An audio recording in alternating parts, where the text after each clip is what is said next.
ইস্তফা দিয়ে দেশ ছাড়লেন শেখ হাসিনা, আপাতত সেনা নিয়ন্ত্রণে পড়শি দেশ। অশান্ত বাংলাদেশের পরিস্থিতিতে রাজ্যে শান্তি শৃঙ্খলা বজায় রাখার অনুরোধ জানালেন মুখ্যমন্ত্রী মমতা বন্দ্যোপাধ্যায়। ওবিসি শংসাপত্র মামলায় হাইকোর্টের রায়ে স্থগিতাদেশ দিল না দেশের শীর্ষ আদালত।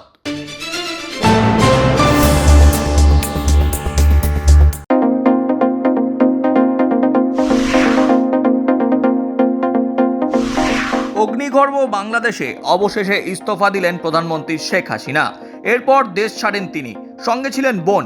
বাংলাদেশে সেনার অধীনে তদারকি সরকার গঠনের কথা জানান সেনাপ্রধান। মুজিবুর রহমানের মূর্তি ভাঙা হলো, ঢাকার রাজপথে বাংলাদেশিদের উল্লাস। মানে যে দেশে একটা ক্রান্তিকাল চলছে, আমি সমস্ত রাজনৈতিক দলের নেতৃবৃন্দকে এখানে আমন্ত্রণ করেছিলাম। ওনারা এখানে এসেছেন, আমরা একটা সুন্দর আলোচনা করেছি। সেখানে আমরা সিদ্ধান্ত নিয়েছি যে একটা ইন্টারিম গভর্নমেন্ট আমরা ফর্ম করব এবং ইন্টারিম গভর্নমেন্টের মাধ্যমে এদেশের সমস্ত কার্যকলাপ চলবে। বাংলাদেশের রাজনৈতিক অস্থিরতায় ভারত বাংলাদেশ সীমান্তে কড়া সতর্কতা জারি করল সীমান্ত রক্ষী বাহিনী। সোমবার বিকেলে বিএসএফ এর তরফ থেকে সিদ্ধান্ত নেওয়া হয়েছে বলে এক সর্বভারতীয় সংবাদ সংস্থা সূত্রে খবর। বিএসএফ এর ডিজি ইতিমধ্যেই কলকাতায় পৌঁছে গিয়েছেন। অশান্ত বাংলাদেশ, সেনা নিয়ন্ত্রণে পড়শি দেশ। এই অবস্থায় কেন্দ্রীয় সরকারের কথা শুনে চলার কথা জানালেন মুখ্যমন্ত্রী মমতা বন্দ্যোপাধ্যায়।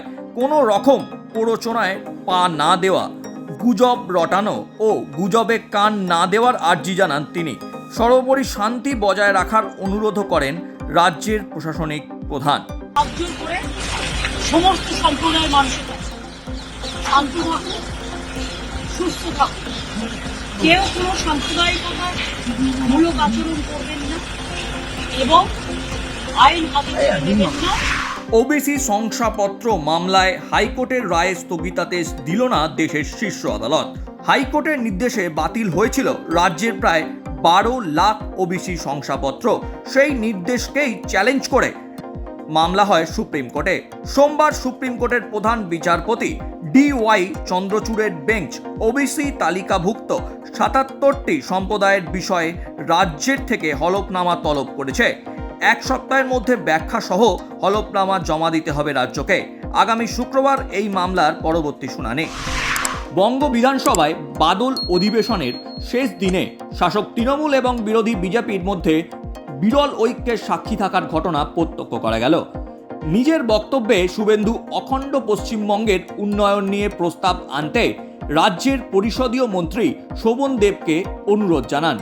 বাংলা ভাগ বিরোধী প্রস্তাব নিয়ে আলোচনা শেষে স্বয়ং মুখ্যমন্ত্রী মমতা বন্দ্যোপাধ্যায় শোভন চট্টোপাধ্যায়কে তৃণমূলের আনার প্রস্তাবে বিরোধী দলনেতা শুভেন্দুর এই মন্তব্য যোগ করে নিতে বললেন। শেষে রাজ্য সঙ্গীতেও গলা মেলান বিজেপি বিধায়কেরা। দিল্লি আবগারি দুর্নীতি মামলায় জামিনের আবেদনে আবারও ধাক্কা খেলেন অরবিন্দ কেজরিওয়াল। দিল্লি আবগারি দুর্নীতি মামলায় সিবিআই এর হাতে গ্রেপ্তার হয়েছিলেন আপ সুপ্রিমো। সেই গ্রেপ্তারির বিরুদ্ধে দিল্লি হাইকোর্টের দ্বারস্থ হন তিনি। বিচারপতি নীনা বনসল কৃষ্ণের বেঞ্চ অরবিন্দ কেজরিওয়ালের এই আবেদন খারিজ করে দেন। প্যারিস অলিম্পিক্সে টেবিল টেনিসের দলগত ইভেন্টের কোয়ার্টার ফাইনালে ভারতের মহিলা দল সোমবার প্রি কোয়ার্টার ফাইনালে রোমানিয়াকে 3-2 ফলে হারিয়ে দেয় মনিকা অর্চনা সৃজারা। কোয়ার্টার ফাইনালে আমেরিকা বনাম জার্মানি ম্যাচের বিজয়ীর বিরুদ্ধে খেলবে তারা।